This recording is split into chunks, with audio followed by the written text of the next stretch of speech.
We're talking about words of wisdom, and wisdom is spiritual intelligence.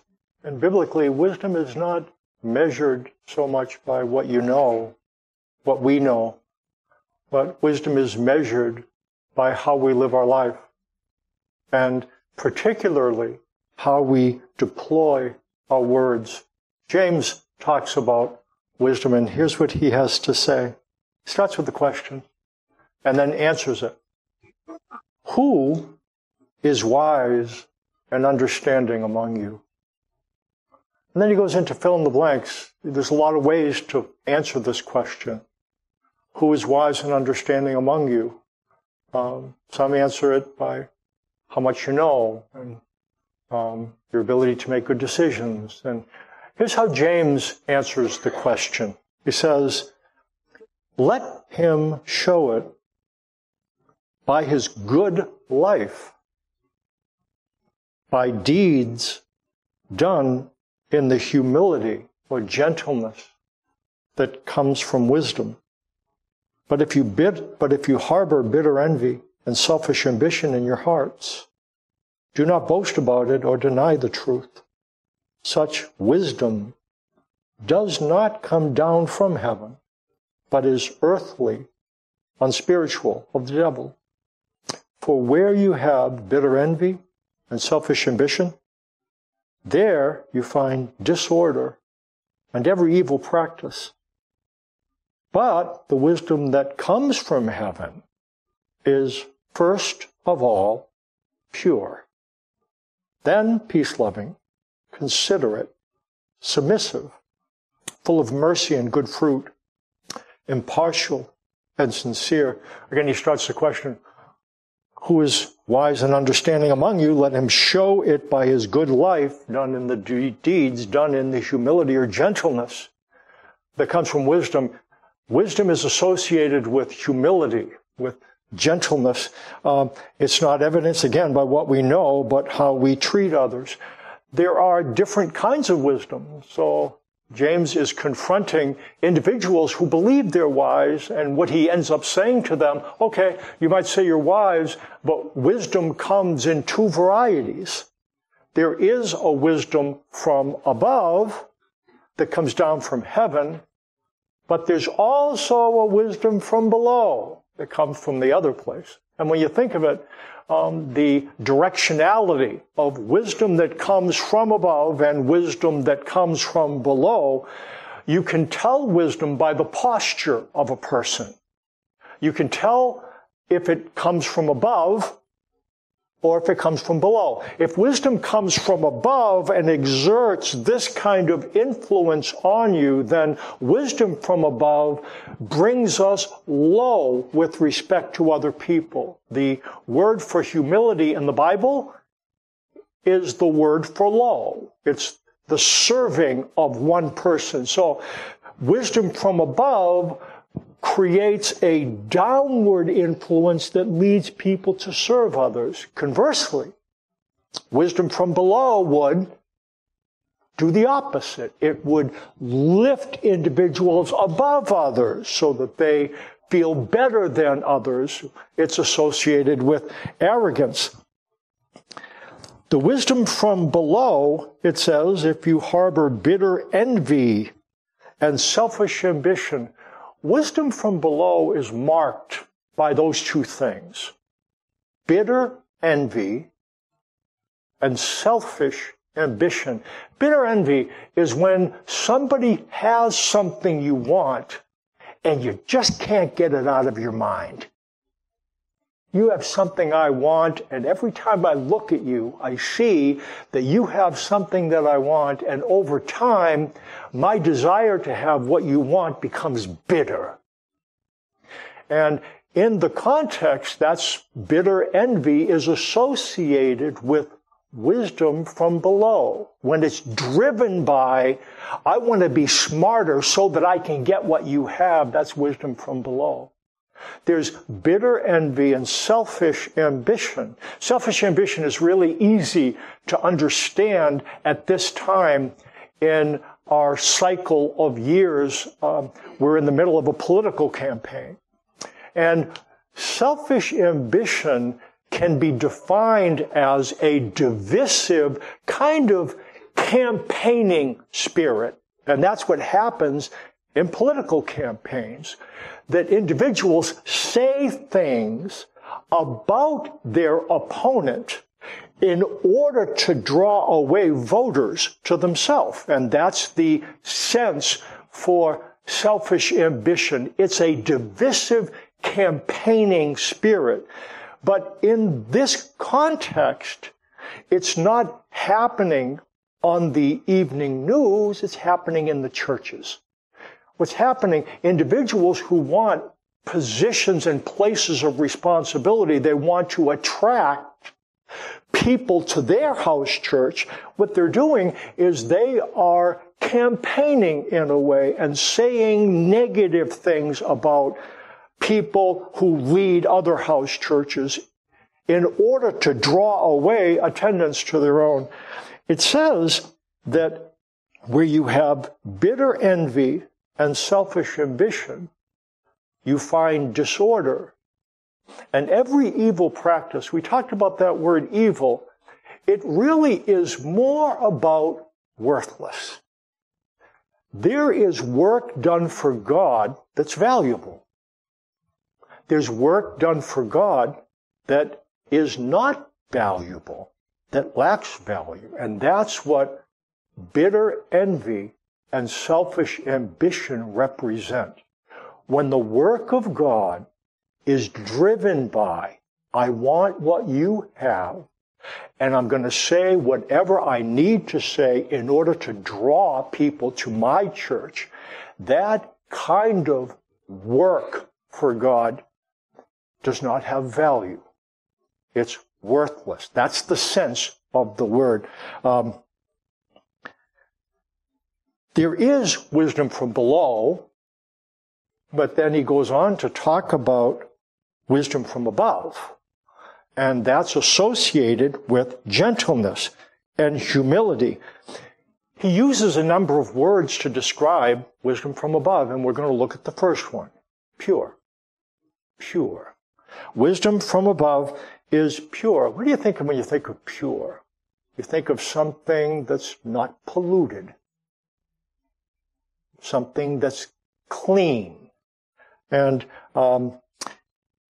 in the Bible, it describes purity with respect to the heart. And that's what we're going to talk about. The idea of pure, though, and clean, every religion in the world has a notion of what clean and unclean is. Every religion separates things between clean and unclean, between holy and unholy, between sacred and profane. They don't all do it the same way, but every religious belief kind of stipulates what is sacred and what is not. And the way it kind of works to separate from what is unholy and to connect with what is holy is kind of the way it works. And so that's the way most, and again, not every religion identifies the same things, but it's kind of like, so in order to kind of do well, you have to connect to that which is holy and disconnect from that which is not. This is what Judaism was like in Jesus' day.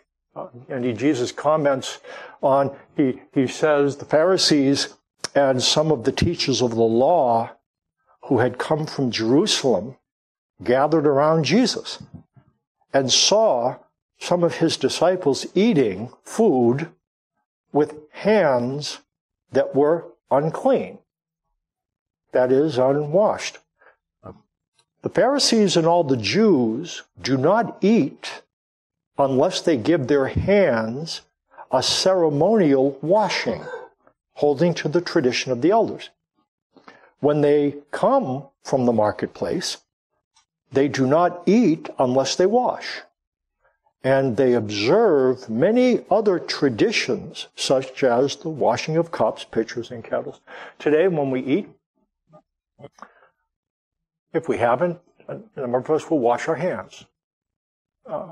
That's sanitary, and it's clean. Not all of us will, but that's not what it's describing here.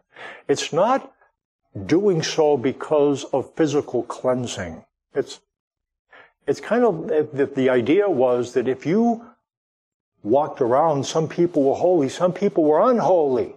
And you know what happens when you touch people who are unholy? They have spiritual cooties. And we don't want to have spiritual cooties coming from our hands right into our heart, because you know how bad that is. You know, when spiritual cooties, they're tough. And that was the sense then. You had to cleanse yourself from spiritual things that were unclean. It's not just dirt on the hands, that's the sense. And he goes on, so the Pharisees and teachers of the law asked Jesus, why don't your disciples live according to the tradition of the elders, instead of eating their food with unclean hands? And here's what Jesus said. He replied, Isaiah was right when he prophesied about you hypocrites. As it is written, these people honor me with their lips and come near to me, but they honor me with their lips, but their hearts are far from me. They worship me in vain, and their teachings are but rules taught by men. Talk about hypocrisy. Hypocrisy is when what you say and what you think are not the same thing. Hypocrisy is when you have judgment, but you don't allow your judgment to be seen. It is pushed under the surface. It's judgment that is pushed down so that it's not clear and obvious. When you think of it, we were talking earlier, leave it to Beaver. Some of us, leave it to what? Please, okay, be nice to me. Leave it to Beaver. Anybody? Thank you very much. I see those hands. Okay, leave it. Eddie Haskell. Okay, Eddie Haskell. My Mrs. Cleaver, you look lovely today. And then it'd go aside with Wally and say, And he was a hypocrite because what he felt and what he said weren't the same thing. When Jesus talked about hypocrisy, he was talking about individuals who look clean, who focus on looking good. Everything they do is done for men to see, but who neglect the inside of their lives. I've heard it says, when how things look is all that matters. When how things look is what matters, how things really are never gets dealt with. We can only attend to one or two things. If we spend all our life, and again, I'm not saying don't look good, but from a spiritual perspective, what it means is when he says hypocrisy is about with their mouths they draw close to God, but with their hearts they distance themselves. Sometimes we're afraid to tell God true things. Like Eddie Haskell with Mrs. Cleaver. My God, thank you for the world. Again, thank God for the world. And thank God for days like today. And thank God for food. And thank God for health. And thank God for all the blessings. But there are other things we think and feel. And we said sometimes that in order to make God happy, we have to tell him what he wants to hear. That doesn't make much sense, does it? Because he already sees what's in your heart. And when we distance our heart from him, here's what God says. Why are you distancing your heart from me? I already know what you think. Why can't you say real things to me rather than right things? Why is that? Why can't we say real things to God and only say right things? He already sees it. That's what Jesus is talking about. We draw near with our lips and distance our hearts. That's what hypocrisy looks like. It's there was a movie that talks about hypocrisy. It says, there's two things I don't like about you. Your face. Get it? Two-faced. And that's what hypocrisy is. It's turning one face, but there's another face inside. Again, does God? Yeah. He wants us to thank Him. But when we're struggling, He wants us to be honest about that. Because He already sees it anyway. Sometimes we push things down. It doesn't make sense to push things down, does it? God really does want our honesty. What characterizes something is when we distance things from Him. As if He doesn't already know them. God wants honesty. With this in mind, the idea that religion is all about separating from... Imagine hearing these words. Here's what Jesus said. You are already clean because of the word I've spoken to you. Remain in me, and I will remain in you. These people at the time spent all their time diligently trying to get clean. I need to touch the right things. I need to be in the right place. I need to say the right things. I need to go to the right services. I need to give the right money. I need to read the right thing. I need to do all these things because I have to really try hard to be clean. And Jesus said, you're already clean because of the word I've spoken to you. So don't get preoccupied with trying to be clean. Just let my word dwell in you, and my word will do the work for you. That's interesting. That's a different thing, isn't it? Rather than being preoccupied with, is it clean or not? Jesus said, let my word dwell in you. It's like a cleaning contract. It polices things. That's what He seems to indicate. Connect with what's clean. Make room for Jesus' word. It says, above all else, guard your heart, for it is the wellspring of life. The heart to a Jew was not just emotions. It was the place where decisions are made. The heart is about thoughts and attitudes that lead to actions. Thoughts and attitudes that lead to action. It's the inner world that is what needs attention. We are very preoccupied with our behavior, and that's appropriate. However, with respect to clean and unclean, the heart is the wellspring of life. Things that end up being external don't start external. You know where they start?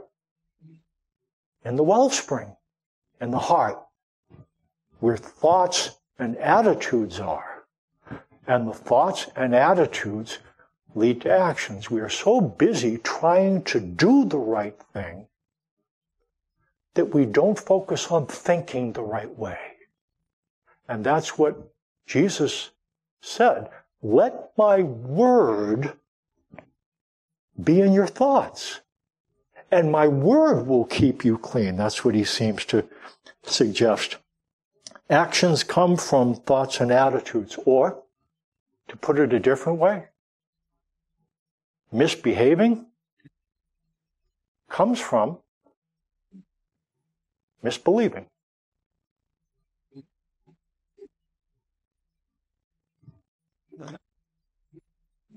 Misbehaving comes from misbelieving. So what Jesus tells us to do, you want to get to the root of things? Focus on your beliefs, not your behaviors.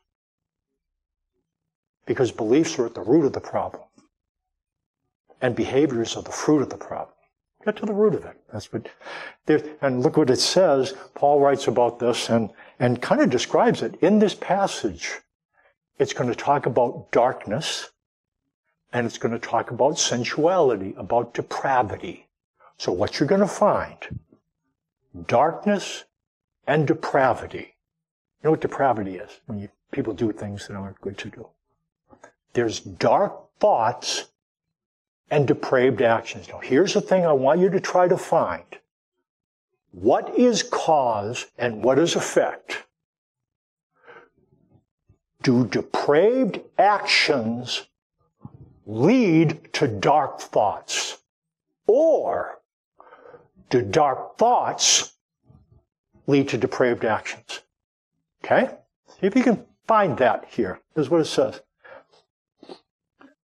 I tell you this and insist on it in the Lord, that you must no longer live as the Gentiles do, in the futility of their thinking. They are darkened in their understanding.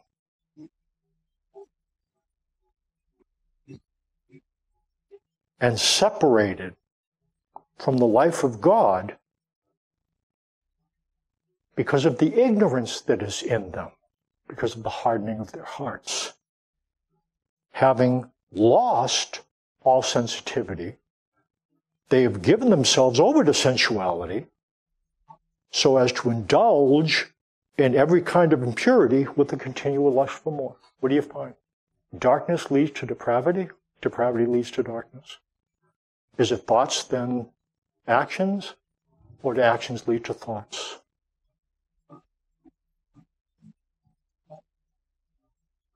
Seems to suggest darkness comes first. They're darkened in their understanding. Separated from the life of God, the ignorance that is in them, the hardening of their hearts. The place where they think and feel is dark. They don't see God clearly. That's the cause. What it leads to is depravity. That's what the passage suggests. Darkness is the root and depravity is the fruit. It says, having lost all sensitivity. That's an important word, sensitivity. Here's a sense. It's like when you walk around in the summer. You know, we're getting to the place now we can still walk around and your feet get calloused and they get hard. And when feet are calloused and hard, you don't feel. You know what I mean? That's a sense, but this sensitivity is not physical. It is, the word literally means grieved out. It's somebody who has stubbed their toe morally, unspiritually, so many times that they don't care anymore. They are despondent. That's the sense here. Sensitivity is a dark despondency. And the dark despondency is about this. What's the use? I'm not going to be able to do the things that I need to do in order to be accepted. So I might as well go, if you only go around once in life, you might as well grab up for all the gusto you can. And so this is what's happened. They've given themselves over to sensuality because they didn't ever believe that they could clear the bar in the first place. I told you a story briefly. It was a guy who was riding around with some friends. I knew him at the time, a long time ago, and he went for a ride with his friends. And they went by a liquor store and they robbed it. And he was out in the car. He didn't know that that's what they were going to do, but they got picked up and he got indicted. He went to jail. I visited him, and we were talking. I said, how does this, tell me about what's up. And he ended up saying, yeah, I didn't want to go on the ride. But then he ended up saying, but you know what? And I remember the conversation. He says, I was raised in a religious home. And I just have come to the place where I'm not going to be able to do the things that I need to do in order for God to like me. So I kind of lost caring. I stopped caring. That's the sense of dark despondency. I don't care. it was interesting. We had a conversation after that, and we talked about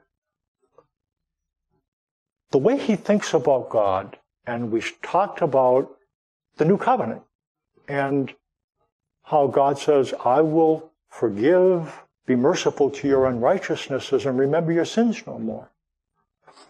And he says, is that true? I said, yeah, Jesus came to inaugurate the new covenant. He goes, that's true? You mean I can believe that God accepts me, even though I don't do everything right? Yeah, that's exactly what it is. At this time, he asked to be locked up in solitary confinement because he was desperately afraid of being in the general population. Really afraid. We talked, had a good conversation, went, and then I visited him, I think it was about a month later. I forget exactly. And I asked him, so how you doing? And he goes, I asked to be let out of solitary. I was surprised. I said, why? And this is what he said. And I remember these words. If God is with me, what do I have to be afraid of? See, he was despondent because he never believed that he could connect with God in a meaningful way. But when he understood that he could, it changed. So you see what happened? There was a change in thinking that led to a change in acting. That's what happened. And that's the sense, that's what it seems to talk about. Dark thoughts are the root. Depraved actions are the fruit. Misbelieving leads to misbehaving. What's the solution? It talks in this verse, it goes on, and this is what it says. You, however, did not come to know Christ that way. Surely you have heard of him and were taught in him in accordance with the truth that is in Jesus. You were taught with regard to your former way of life to put off your old self, which is being corrupted by its deceitful desires, to be made new in the attitudes of your mind, and to put on the new self, created to be like God in true righteousness and holiness. The responsibility phrase in this thing is to be made new in the attitude of your mind. It's something that happens to you. You can't do it to yourself. There's a responsibility. But that's the thing. The attitude literally means, the word literally is spirit. Be made new in the spirit of your mind. What is the spirit of your mind? The spirit of the mind is that place where we think about God. The place where we conceive of God, where we think about him, where we ponder what he's like. Be made new in the spirit of your mind. It's exactly the thing Jesus said. You are already clean because of the word I've spoken to you. Remain in me, and my word will remain in you. You know what God tells us to do? Focus on your beliefs. And behaviors will come afterwards. We're so conscious of wanting to do the right thing that we don't go through the process of getting to the place where it's not just what I do that's changing. My wellspring is different. Would you agree with me? It's harder to change your heart than it is to change your behavior. Would you agree with me? It's harder to change your heart than it is to change your behavior. You can change an action. To change the wellspring, that's the thing God's going to look at. He's not going to look at what you do. He's going to look at why you do what you do. That's why Paul says, be made new in the attitude, in the spirit of your mind. You say, okay, Mike, what does that mean? What does it mean to be made new? Here's what Paul says.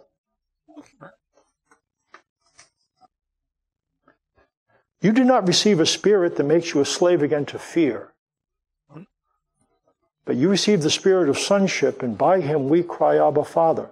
The Spirit himself testifies with our spirit that we are God's children. There's two kinds of spirit. There's a spirit of slavery unto fear, and there's a spirit of sonship. You know what this test is suggesting? You want to get to the root of the issue? Be made new in the spirit of your mind. Be in that place where you are learning to think about God as a father rather than a slave master. That's what happens when you're made new in the spirit of your mind. You begin to think about God. Yeah, I remember this. I was in college. And when you go to college, you end up experimenting. And I ended up experimenting with behaviors that I hadn't done before. Didn't happen freshman year. They said sophomore year is the year. You know, it takes a year to figure out that you're finally on your own. And I remember at that time I had been learning about God, but I was very uncomfortable. Because I felt whenever I thought about God, I thought of all the things that I was doing wrong. And I remember that I remember telling him on one point. It was a point, I don't know how I was able to do it, but I had the ability to be honest with him. And what I told him, God, I don't like you. And I remember saying that to him. I did. I don't like you. Every time I think about you, I think of all the stuff I'm doing wrong.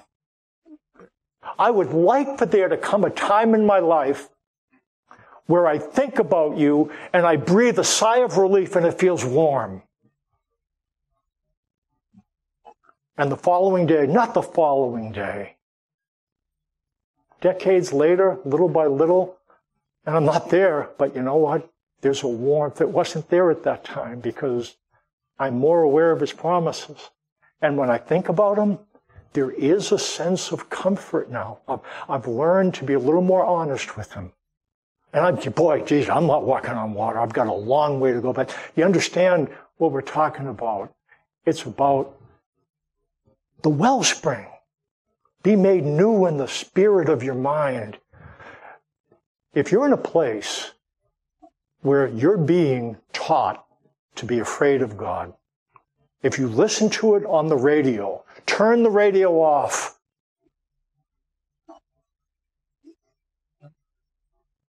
Stop listening to the podcast. If you're getting misinformation about God, don't let it pollute the wellspring.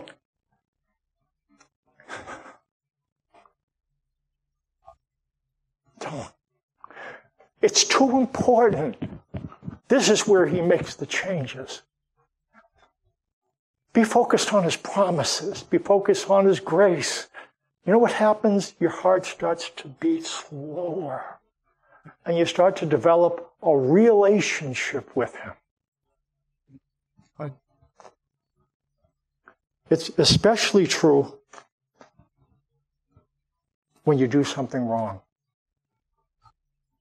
When we make mistakes and we sin, the way we treat ourselves is cruel.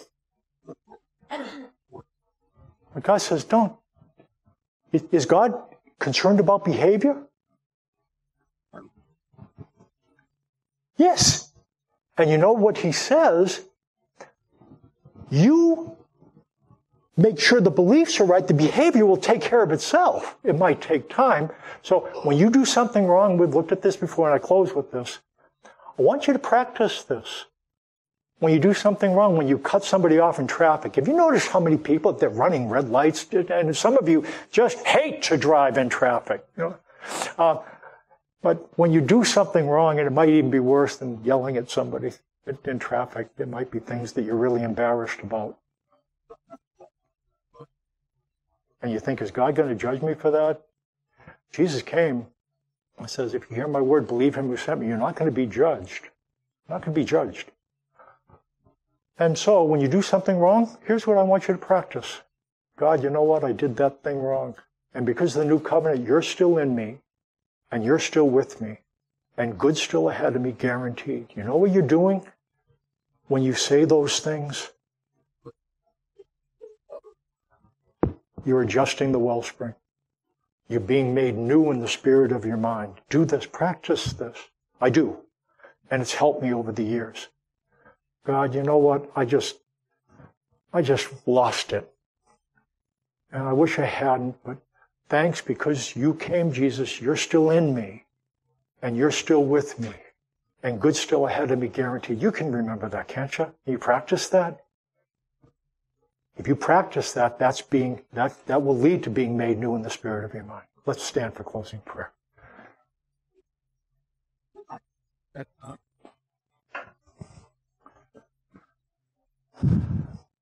God, thanks for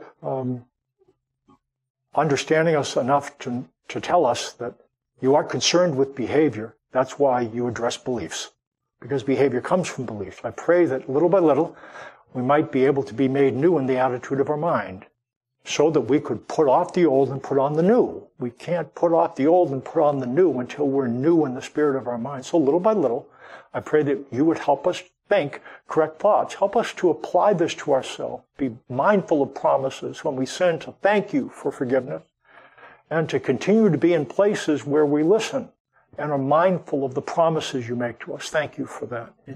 And now as we spend some time sitting and conversing and getting to know one another, hopefully people maybe we don't know, sitting with somebody, as Randy talked about. Thanks for what brings us together, and thanks for the food that's provided. In Jesus' name, amen.